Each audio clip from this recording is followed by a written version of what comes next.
DJ remix Santosh Kumar. Hello hello Pooja, मैं मर जाऊंगी करण, मैं मर जाऊंगी। I will commit suicide। क्या उल्टी सीधी बातें कर रही हो? आखिर हुआ क्या? भैया मुझे अमेरिका भेजा करण।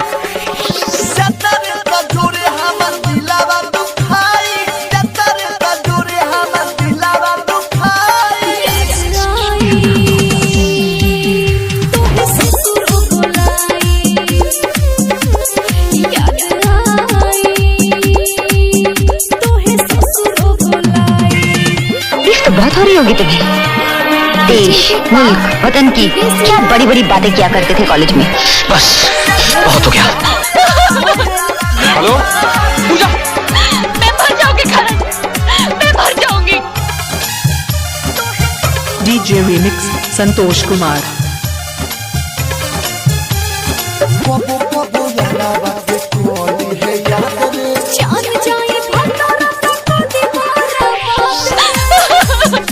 हेलो पूजा,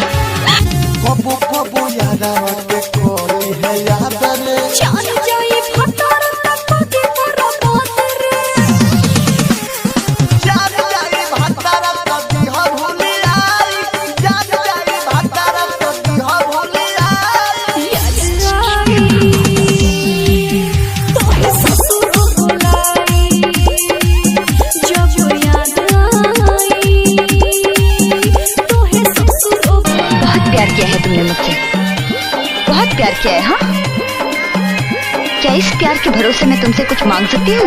DJ remix Santosh Kumar. Hello hello Pooja, मैं मर जाऊंगी करण, मैं मर जाऊंगी। I will commit suicide। क्या उल्टी सीधी बातें कर रही हो? आखिर हुआ क्या? भैया मुझे अमेरिका भेजा करण, और अगर तुम मुझे जिंदा देखना चाहते हो तो मुझे यहाँ से ले जाओ। रामपुर खजुरिया बाजार मोतिहारी।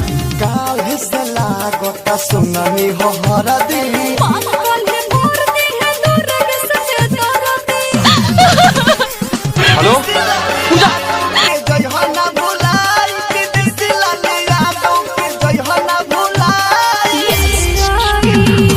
DJ remix Santosh Kumar.